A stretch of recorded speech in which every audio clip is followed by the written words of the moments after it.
नमस्कार दोस्तों, आप सभी का स्वागत है आपके अपने YouTube चैनल सरनेस सर एजुकेशन वाला पर। दोस्तों, IBPS की तहत जो एग्जामिनेशन कराए गए हैं, IBPS कस्टमर सर्विस एसोसिएट का एग्जामिनेशन जो हो चुका है, काफ़ी टाइम हो चुका है। आप लोग उसके रिजल्ट का इंतजार कर रहे होंगे। और आपको बता दूं कि पहले क्या होता था कि IBPS जो क्लर्क का रिजल्ट रहता था वो IBPS PO और SO के साथ रिलीज होता था, लेकिन इस बार ऐसा नहीं हुआ है। इस बार IBPS क्लर्क का भी रिजल्ट लेट हुआ है और अभी भी उसका टाइम के बारे में मैं आपको इसी वीडियो के माध्यम से बता दूंगा कि कब तक वो रिजल्ट आने वाला है। बिना वक्त गंवाए वीडियो में आगे बढ़ेंगे उससे पहले विनम्र निवेदन है कि चैनल को सब्सक्राइब करके अवश्य रखिएगा। डेली वीडियोस आएंगे और जल्द ही बहुत अच्छी अच्छी चीज़ें आपको इस चैनल पर देखने को मिलने वाली हैं, जो कि हर एक एस्पिरेंट्स का कहीं ना कहीं ड्रीम होता है। वो सारी चीज़ें आपको इसी चैनल पर ड्रीम के तहत आपको दिखने वाली हैं। अब मैं बात करता हूँ कि आपकी जो पहले तो रिजल्ट की मैं बात कर लेता हूँ कि रिजल्ट आपका कब तक आ सकता है और कब तक आने की चांसेस हैं। तो ये कुछ नंबर ऐसा लिखा हुआ है, ये मैं किसी की स्टेट के बारे में ये बात कर रहा था, लेकिन चलिए ये नंबर यहाँ लिखा रह गया है तो कोई नहीं, इसको हम लोग साइडलाइन करके पहले हम क्या करेंगे, आपका बात करेंगे स्टेट वाइज आपकी कितनी कट ऑफ रह सकती है। उससे पहले मैं आपको बताऊंगा कि बैक मतलब रिजल्ट कब आने वाला है, रिजल्ट कब तक आएगा। तो ये एक्सपेक्ट करके चलिए कि अगर CSA की मैं बात करूँ, कस्टमर सर्विस एसोसिएट की, तो आपका रिजल्ट उसमें अगर मार्च में प्रोविजनल अलॉटमेंट लिखा है तो मैक्सिमम 1 मार्च हो सकता है, लेकिन ये नहीं होगा। 1 मार्च इस बार नहीं होगा। क्यों नहीं होगा अभी मैं आपको इसी वीडियो में क्लियर कर देता हूँ। जो IBPS PO और SO में लिखा था बेसिकली, उसमें अगर आप लोग PDF खोलेंगे तो उसमें प्रोविजनल अलॉटमेंट Jan/Feb भी लिखा था। तो लोगों को क्या लग रहा था कि Feb में रिजल्ट आएगा, क्योंकि जो लिखा रहता प्रोविजनल अलॉटमेंट का मंथ उसी में ही आता है। लेकिन क्या हुआ कि 15 जनवरी को रिजल्ट आ गया।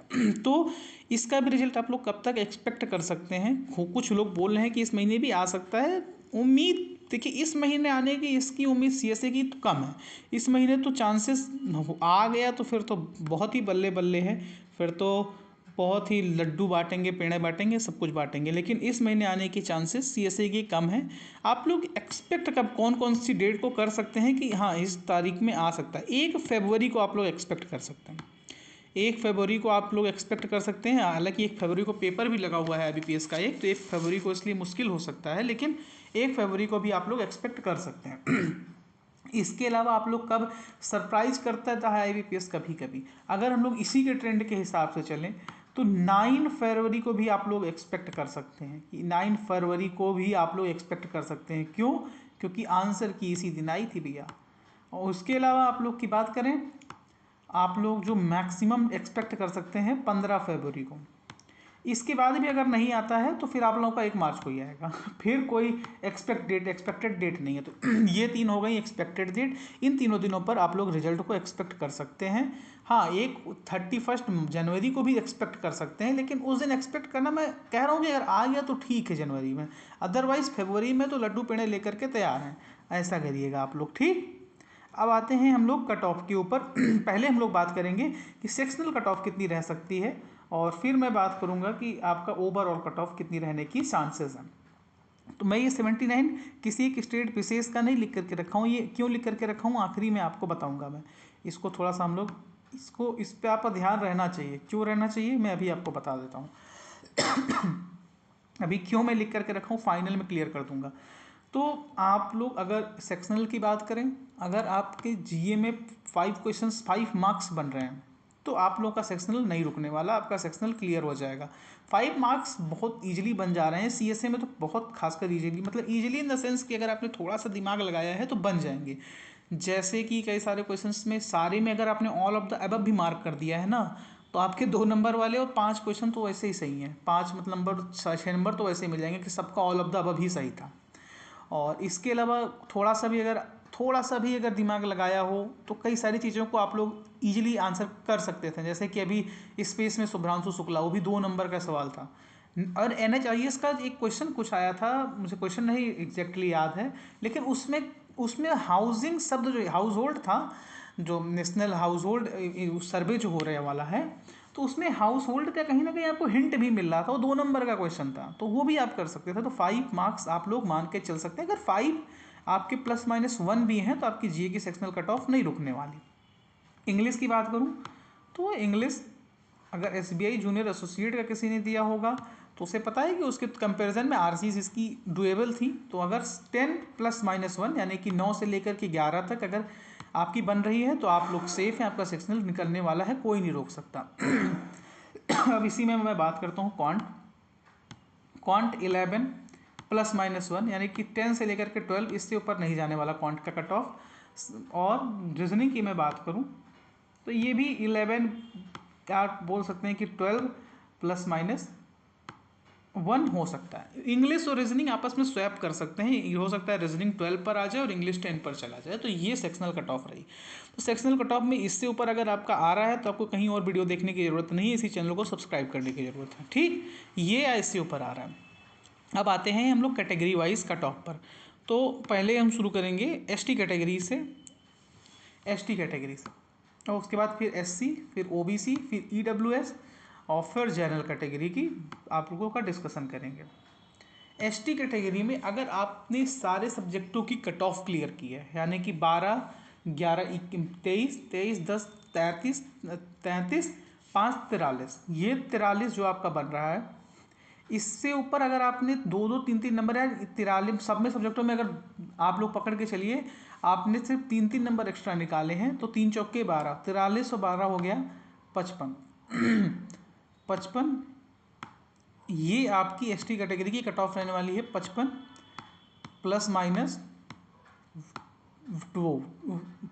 ±2 सॉरी।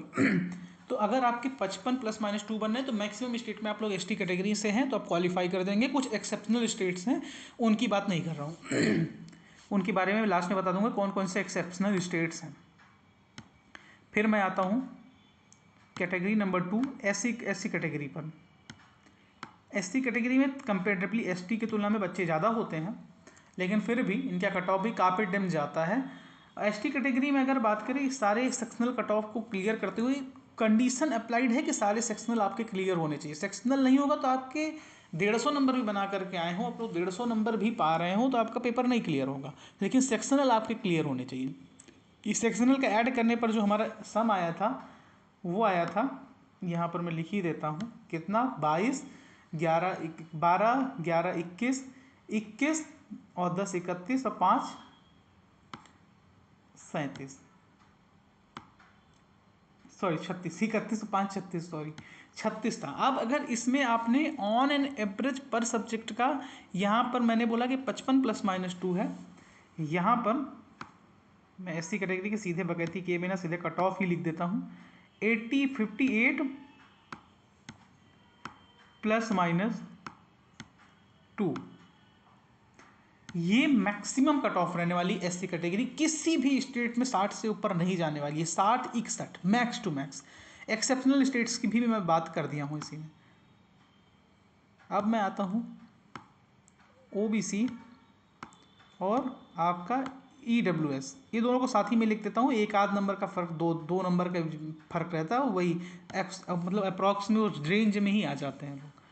अगर आपने सबकी सेक्शनल क्लियर की है और आपके सबके सेक्शनल में आपने कुछ नहीं भी मिला करके भी आपने 10 नंबर भी अगर इंक्रीमेंट, 10 नंबर तो बहुत बड़ी चीज़ हो गई, आपके टोटल जो बन रहे हैं किसी भी स्टेट में आप लोग क्वालिफाई कर जाएंगे। कोई भी क्राइटेरिया नहीं आप लोग ऐसा रहेगा कि जो आप लोग ना चुने आप लोगों ने ना छुआ हो। अगर आपको स्टेट वाइज चाहिए तो बता दीजिएगा, मैं स्टेट वाइज भी एक वीडियो ले आऊँगा कि स्टेट वाइज सब स्टेट का अलग अलग सारी कैटेगरीज का मैं उसमें बता दूंगा।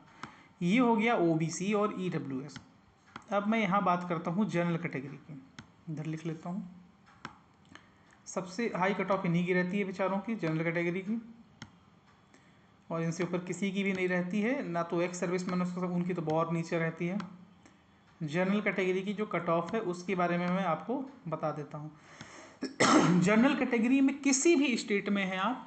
अब अगर मैं नॉर्थ ईस्ट स्टेट की बात करूँ जनरल कैटेगरी में, देखिए मैं 3 क्राइटेरियाज लेकर के चलूँगा। एक नॉर्थ ईस्ट स्टेट, अगेन 70 ±2, आपका सिलेक्शन हो चुका है जी, 70 ±2।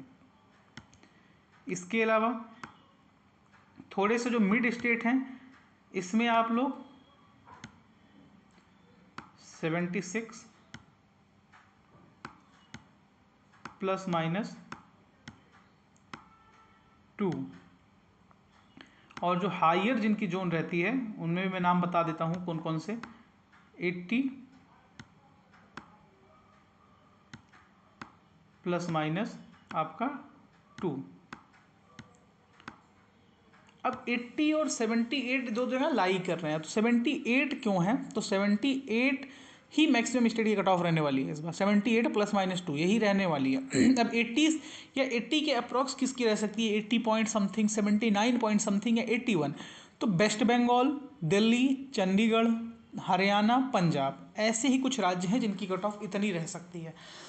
मैक्सिमम की आपकी 75 से 80 के बीच में ही लाई करेगी। इस बात को नोट कर लीजिएगा, नोट डाउन कर लीजिएगा। आप लोगों को ऐसे ही नहीं कुछ भी बता दिया जा रहा है। अभी IBPS PO में पिछले साल की तुलना में वैकेंसीज में भयंकर डिप देखने को मिला था, तो आप लोगों ने कट ऑफ में भी जंप देखने को देख लिया था। कट ऑफ में लगभग 10 नंबर बढ़ गए थे, थोड़ा सा पेपर इजी आया था पिछले साल के कंपैरिजन में। तो कट ऑफ में लगभग 10 नंबर का नहीं, 8-9 नंबर का जंप मिल गया, 8 नंबर का। यहाँ पर क्या हो रहा है, वैकेंसीज़ का संख्या इंक्रीमेंट में है, वैकेंसीज़ बहुत बढ़ी हुई हैं, बहुत इन द सेंस कि कई राज्यों में तो 20-20% बढ़ी हैं, लेकिन कुछ राज्यों में कम भी हुई हैं। वो राज्यों में किन में कम हुई हैं अगर नहीं पता तो बताइएगा, वो भी मैं एक सेपरेट वीडियो बना दूंगा। और उसके अलावा क्या हुआ है, वैकेंसी और पेपर पैटर्न चेंज हुआ है। पेपर में 2 नंबर के सवाल हैं, 1 नंबर के सवाल हैं। जो मैं बोल रहा हूँ ना, किसी भी एक सब्जेक्ट में अगर आपने, यहाँ पर मैं अभी कट ऑफ उम्मीद करता हूँ आप लोगों ने देख लिया होगा, जिन्होंने आपको स्क्रीनशॉट लेना है तो ले लीजिएगा, मैं होल्ड कर देता हूँ, स्क्रीनशॉट ले लीजिए, मैं आप सारे को डिलीट करता हूँ। अब मैं बता रहा हूँ कि ये मैं क्यों लिखा हूँ, उससे पहले मैं एक और चीज़ बता दूँ कि आपने अगर किसी भी सब्जेक्ट में 30+ आपने स्कोर कर दिया है किसी भी सब्जेक्ट में, उस सब्जेक्ट में आपका GA भी हो सकता है, इंग्लिश भी बहुत अच्छी होती है लोगों की, कई लोगों की जो ICSE बोर्ड या अलग बोर्ड से पढ़े रहते हैं, उन CBSE हो गया, ICSE हो गया, मतलब इंग्लिश मीडियम वाले जो बच्चे रहते हैं वो कर लेते हैं इतना। तो 30+ अगर आपने एक भी सब्जेक्ट में अटैम्प्ट कर दिया है, और बाकी में अगर आपने एवरेज भी अटैम्प्ट कर दिया है, ऑन एन एवरेज 20-20 नंबर भी पकड़ लें, तो आपका 90 नंबर बन जाएगा। अगर आपने किसी एक में 30+ आपने अटेम्प्ट, मतलब सही नंबर का, क्वेश्चन नहीं मैं बोल रहा हूँ, क्वेश्चन तो 90 क्वेश्चन कोई नहीं किया होगा यार, 90 क्वेश्चन मतलब समझ रहे हैं कि आपका लगभग 150 नंबर का सवाल हो गया, तो वो इतना तो नहीं किया होगा कोई गेस मार दिया हो, इंग्लिश में आपके 40 में 40 कर दिया हो गेस करके, उनकी बात नहीं कर रहा हूँ। 30+ अगर 30+ अगर कर एक सब्जेक्ट में आपने बना लिए हैं, और किन्हीं 2 सब्जेक्टों में आपने 20 के अप्रॉक्स, किसी में 22, किसी में 18, ये भी हो सकता है, ठीक। और एक सब्जेक्ट में आपने 15 बना लिए हैं, तो नंबर जोड़ लीजिएगा जरा, कितना बन करके आ रहा है, 85+। ऐसा नहीं है कि संभव नहीं है कि इतना लोगों ने बनाया है, लोगों ने तो 100 से भी प्लस बनाने वाले वो, लेकिन इस बार बहुत कम बच्चे हैं। कई टीचर्स की मैंने उसमें देखी, तो उसमें भी था कि बहुत कम बच्चे हैं। तो अगर आपने किसी भी एक सब्जेक्ट में 30+ स्कोर कर दिया है और बाकी आपने ठीक ठाक कर दिया, तो आप लोग मतलब निश्चिंत रहिए, आप लोग मिठाइयों का ऑर्डर दे दीजिए, जो भी करिए, आप लोगों का सिलेक्शन हो चुका है। आप लोग डॉक्यूमेंट्स को अच्छे से तैयार रखिए, ऐसा ना हो कि डॉक्यूमेंट वेरिफिकेशन के टाइम पर आपको दिक्कत आए। यार आपको हेल्थ में अगर कोई प्रॉब्लम है, जैसे कि किसी को अगर प्रॉब्लम है सुनने में, और किसी के आई साइट्स बहुत ज़्यादा वीक हैं, या किसी का BMI बहुत ज़्यादा लो है या बहुत ज़्यादा हाई है, पत्थरी है, स्टोन्स में है, मतलब पेट में कुछ कोई भी दिक्कत है, तो ये सब आप लोग देख लीजिए, हेल्दी हो जाइए और अपने ऊपर काम करिए, फैमिली के साथ टाइम स्पेंड करिए, क्योंकि ये गोल्डन अपॉर्चुनिटी है। हाँ, धक धक सबकी बड़ी रहती है जब तक रिजल्ट देख ना लिया जाए। उसके लिए भी मैं आपको एक सोल्यूशन देता हूँ कि आप लेकिन उसमें ईमानदारी रखना पड़ेगा आपको। आप लोगों ने टेक्स्ट बुक का नाम सुना होगा, मैं लिंक दे दूँगा डिस्क्रिप्शन में, ठीक। वहाँ से जा कर के डाउनलोड कर लीजिएगा टेक्स्ट बुक। अगर आपके पास नहीं है तो डाउनलोड कर लीजिएगा, मात्र अगर नहीं है तो होगा, तो मैक्स सारे स्टूडेंट्स के पास होता है, और नहीं भी है तो वहाँ से जा करके डाउनलोड कर लीजिएगा। आपको ईजिली आपको पता चल जाएगा आपके कितने नंबर आ रहे हैं, कैसे। वहाँ पे जाइएगा, फिर IBPS के सेक्शन में जाइएगा, और फिर ये CSA वाला पेपर खोलिएगा। वहाँ पर प्रीवियस ईयर में आप लोग जाएंगे तो पहला ही पेपर 29 नवंबर का जो है वो अपलोड हो चुका है।